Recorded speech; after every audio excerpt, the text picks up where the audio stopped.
Hello everyone, welcome to EduChemy. My name is Anshuman, and in today's Facts for Prelim series, we are going to read about Index of Industrial Production.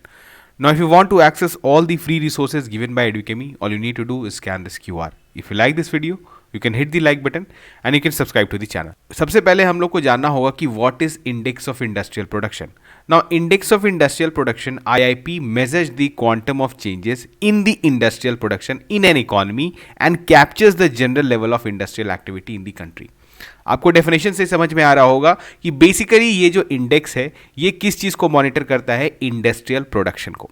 Now ये industrial production में भी किस चीज़ को specifically monitor करता है, तो it measures the short term changes in the volume of production of a basket of industrial products. मतलब आप समझिए कि एक बास्केट में there are some industrial products जिसमें आप देख सकते हैं something from manufacturing, something from mining, ठीक है, कंज्यूमर ड्यूरेबल्स, इस तरह के जो है प्रोडक्ट्स को हम लोग डालते हैं और इसके चेंजेस को, इसके वॉल्यूम ऑफ प्रोडक्शन के जो चेंजेस है उसको हम लोग मेजर करते हैं over a certain period of time, ठीक है, with respect to a base period. तो this is called index of industrial production. Now government of India के लिए इंडेक्स बहुत इंपॉर्टेंट है and from the prelims point of view जो कि ऐसे जो इंपॉर्टेंट इंडेक्सेस होते हैं उसके बारे में आपको डिटेल में नॉलेज होना चाहिए, because in the past years इस पर बेस्ड क्वेश्चन पूछा गया है, तो आपको इसके बारे में डिटेल में पता होना चाहिए. ठीक है, चलिए आगे बढ़ते हैं हम लोग. Now index of industrial production is compiled and published every month by national statistic organisation, जिसको हम लोग एनएसओ बोलते हैं. नाउ द एनएसओ आपको पता है, इसको हम लोग 2019 से जानते हैं. Earlier it was central statistical organisation and national sample survey organisation. Now इन दोनों ऑफिसेस को मर्ज करके जो है एक नया ऑर्गेनाइजेशन बना दिया गया, that is called national statistical organisation NSO in 2019. And in under which ministry it works under ministry of statistics and programme implementation. ठीक है, तो यहां पर ये बहुत इंपॉर्टेंट इंफॉर्मेशन है आपके लिए. Now it is published every month, तो आपको फ्रीक्वेंसी पता चल गया कौन सी ऑर्गेनाइजेशन इसको पब्लिश करती है और वो ऑर्गेनाइजेशन किस मिनिस्ट्री के अंदर आती है. नाउ मूविंग फॉरवर्ड, जो और बाकी इंपॉर्टेंट इंफॉर्मेशन है, the base year is always given a value of 100. देखिए जो इंडेक्स का कैलकुलेशन होता है उसमें हम लोग एक बेस ईयर लेते हैं. नाउ जो इंडेक्स वैल्यू आता है फॉर, आप बोल सकते हैं फॉर द बेस ईयर, उसको हम लोग 100 कंसिडर करते हैं. ठीक है, again you don't have to go in the whole process of calculating the all the indexes, लेकिन आपको इतना पता होना चाहिए कि व्हाट इज बेस ईयर और हम लोग किस मेथड को फॉलो करते हैं. Now the current base year for the IIP series in India is 2011 to 12.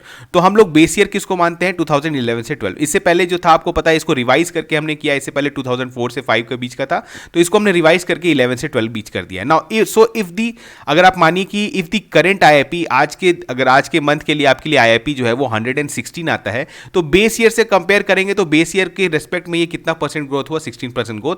तो हम लोग बोलेंगे कि हमारा जो इंडस्ट्री है वो 16% से ग्रो किया है, जो ये वॉल्यूम ऑफ प्रोडक्शन है वो 16% से ग्रो किया है. ऑल्दो इसमें हम लोग जो आपको पता है जो डिफरेंट गुड्स हैं उनको डिफरेंट वेट असाइन करते हैं according to their importance in the economy. ठीक है, और उसके अनुसार हम लोग ये इंडेक्स कैलकुलेट करते हैं. ठीक है, चलिए मूविंग फॉरवर्ड. नाउ अब देखिए जो गुड्स है, जो मैंने आपको बोला इंडस्ट्रियल गुड्स, इसको हम लोग क्लासिफाई कर सकते हैं, इसका डिफरेंट टाइप ऑफ क्लासिफिकेशंस कर सकते हैं. नाउ सबसे पहले क्या है कि किस सेक्टर से ये गुड बिलोंग करता है, तो इसको बोलते हैं sectoral classification. Again this is not very important, लेकिन आपको पता होना चाहिए कि अगर हम लोग सेक्टर वाइज डिफाइन करें इन सारे गुड्स को, तो हम लोग किन सेक्टर्स में कर सकते हैं. ठीक है, मेजर सेक्टर्स. तो पहला मेजर सेक्टर है आपका manufacturing, the second is mining and third is electricity. Now अगर आप सारे गुड्स को इसमें कैलकुलेट करेंगे और उनके वेट को कैलकुलेट करेंगे, तो जितने भी मैन्युफैक्चरिंग गुड्स हैं उनका कंबाइंड वेट जो है वो करीबन 75.5% के आसपास है. माइनिंग का जो है वो 14.2% है और इलेक्ट्रिसिटी जो है वो 10.3%. ऑब्वियसली आपको पता है इंडस्ट्रीज में मैक्सिमम इंडस्ट्रीज जो है वो मैन्युफैक्चरिंग से ही बिलोंग करती हैं, तो इसी कारण इनका मैक्सिमम वेट है. ठीक है, तो ये हो गया सेक्टोरल क्लासिफिकेशन ऑफ गुड्स.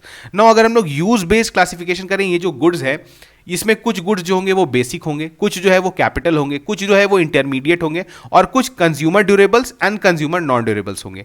तो अगेन अगर इस बेसिस पर हम लोग सारे गुड्स को क्लासिफाई करते हैं, तो यहां पर आप देख सकते हैं क्या है, 45.68%, 8.83%, 15.68% एंड 29.8% रेस्पेक्टिवली. ठीक है, अगेन मैं आपको बता रहा हूं कि this is not very important, लेकिन आपको पता होना चाहिए कि we can classify the goods according to this. ठीक है, now moving forward, the second जो सबसे मोस्ट इंपॉर्टेंट पार्ट है और जिस पर बेस्ड एक बार यूपीएससी में क्वेश्चन पूछा भी गया है, मैं आपको जरूर उसके बारे में बताऊंगा. This is called index of 8 core industries, जिसको हम लोग आईसीआई बोलते हैं. ठीक है, it is a production value volume index, same जैसे आईआईपी होता है.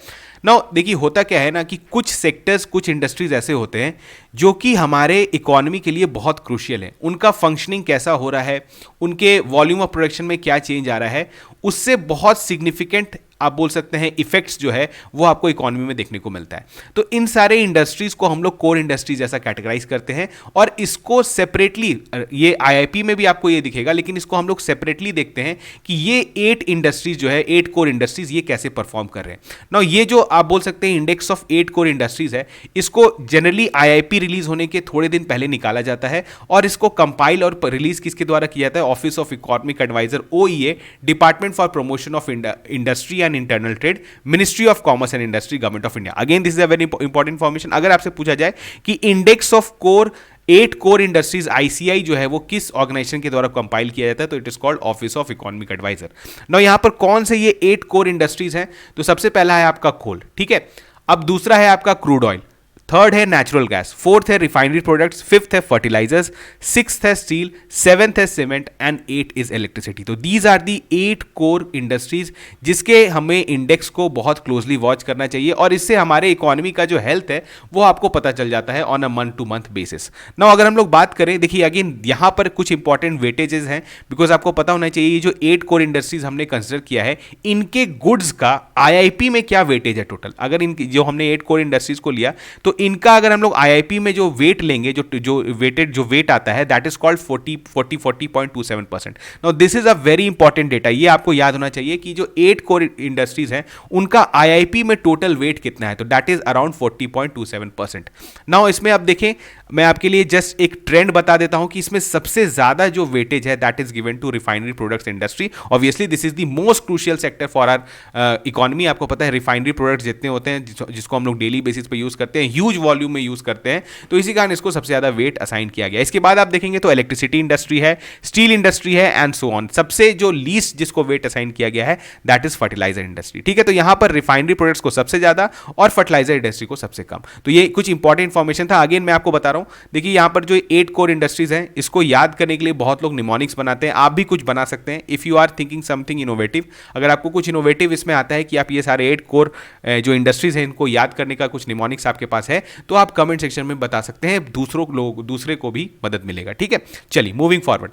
नाउ यहां पर एक क्वेश्चन आया था 2015 में यूपीएससी प्रीलिम्स में, इसी कारण मैंने बोला कि इस तरह के क्वेश्चंस को आपको ध्यान से एनालाइज करना चाहिए और आपको यह देखना चाहिए कि एक्चुअली यूपीएससी आपसे किस तरह की क्वेश्चंस पूछना चाहता है, ठीक है, और वो उसका एरिया ऑफ फोकस कहां पर है।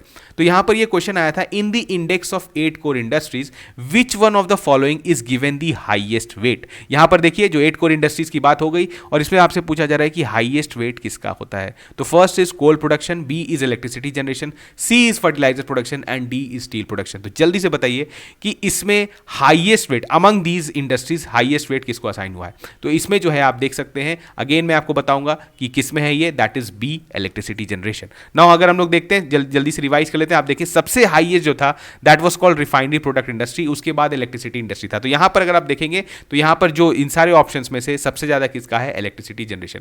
अगर जो है वो सबसे लोएस्ट की बात होती तो it would have been fertiliser production, ठीक है। तो अगेन मैं आपको बताऊंगा, एरिया ऑफ फोकस क्लियर रखिए। प्रीलिम्स में ऐसा नहीं है कि कुछ भी आपसे पूछ लिया जाता है, आपसे मेन चीज़ें पूछी जाती हैं, उस चीज़ में आपको इन डेप्थ नॉलेज होना चाहिए प्लस रिवीजन। इन सारे चीज़ों के बारे में अगर आपको क्लैरिटी रहेगा तो एग्जाम में भी जो क्वेश्चन पूछा जाएगा उसमें आप गलती नहीं करेंगे, ठीक है। तो इसी तरह की इन्फॉर्मेशन आपके लिए लाते रहेंगे जो कि पूरी तरह से प्रीलिम्स ओरिएंटेड है। ये बहुत ही हाई यील्डिंग सीरीज होने वाला है, इसको आप लगातार देखते रहिए। इसमें जितने भी इन्फॉर्मेशन आपको मिलेंगे इस पर बेस्ड आपको क्वेश्चन प्रीलिम्स में देखने को मिल सकता है, ठीक है। तो चलिए मिलते हैं नेक्स्ट वीडियो में, तब तक थैंक यू।